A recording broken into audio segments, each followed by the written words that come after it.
Hello बच्चों। तो बच्चों, पिछले लेक्चर में हम लोगों ने स्ट्रेस स्ट्रेन कर्व के बारे में पढ़ा था। मैंने आपको पिछले लेक्चर में बताया था कि हर अलग अलग ऑब्जेक्ट के लिए स्ट्रेस स्ट्रेन कर्व अलग अलग होता है, जो कि हमें ये इंफॉर्मेशन देता है कि आप उस ऑब्जेक्ट के ऊपर जब अलग अलग तरीके से अलग अलग अमाउंट ऑफ फोर्स, अलग अलग अमाउंट ऑफ स्ट्रेस लगाएंगे तो उसके कॉरेस्पॉन्डिंग वो ऑब्जेक्ट किस तरीके से डिफॉर्मेशन शो करेगा, कहां तक फोर्स लगाने पर वो वापस अपने ओरिजिनल शेप में आ जाएगा और कितना फोर्स लगाएंगे तब वो परमानेंटली डिफॉर्म हो जाएगा। कहां पर आप फोर्स, कितना फोर्स लगाएंगे कि वो टूट जाएगा, वो ऑब्जेक्ट डक्टाइल होगा कि वो ऑब्जेक्ट ब्रिटल होगा।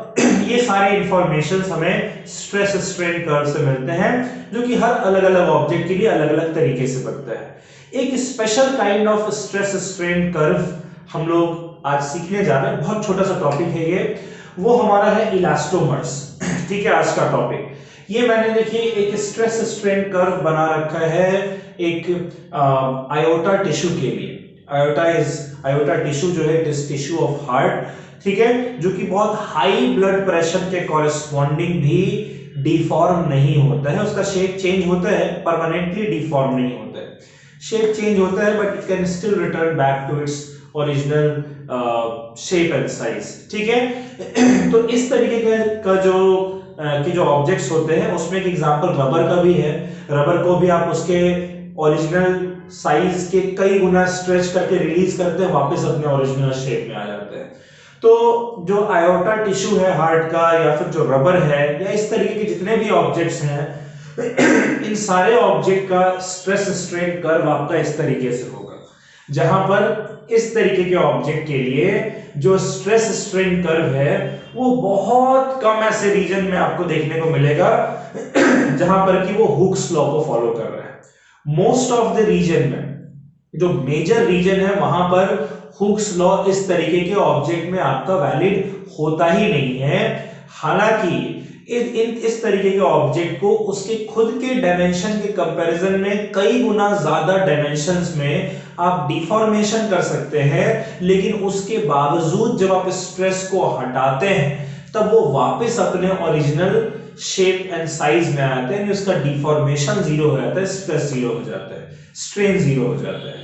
तो इस तरीके के ऑब्जेक्ट जो कि हुक्स लॉ को तो सेटिस्फाई नहीं करते हैं, लेकिन बहुत लार्ज रीजन तक एक इलास्टिक ऑब्जेक्ट की तरह बिहेव करते हैं, उनका इलास्टिक नेचर खत्म नहीं होता है, इस तरीके के ऑब्जेक्ट को हम लोग इलास्टोमर्स कहते हैं। क्लियर है? तो देखिए मैंने लिखा है कि stress strain curve is different for different bodies. Objects like rubber, aorta tissue of heart can be stretched many times its length and still return back to its original shape. Stress strain graph for one such object is drawn. In such object there is very less region where Hooke's law is valid. ठीक है? Such an object is called elastomers. Clear है बच्चों ये बात? Elastomers क्या होते हैं? ऐसे ऑब्जेक्ट्स जो कि हुक्स लॉ को फॉलो नहीं करते हैं।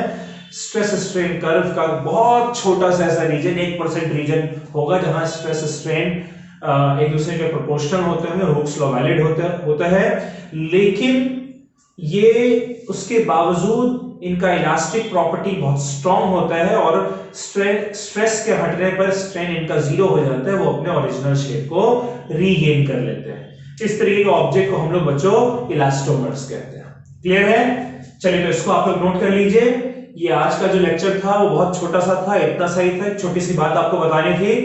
अब इसको आप नोट कर लीजिए। अगले लेक्चर से हम लोग मॉड्यूलस ऑफ इलास्टिसिटी के जो टाइप्स हैं उसको पढ़ने जा रहे हैं, यानी Young's modulus, shear modulus, bulk modulus, इनके बारे में पढ़ेंगे और इसके बाद फिर इन पे बेस्ड क्वेश्चंस भी करेंगे। ठीक है बच्चों, तो आज के लिए इतना ही काफी है। Bye bye, take care, stay safe. और इसको भी पढ़ लीजिएगा, स्ट्रेस स्ट्रेन कर्व,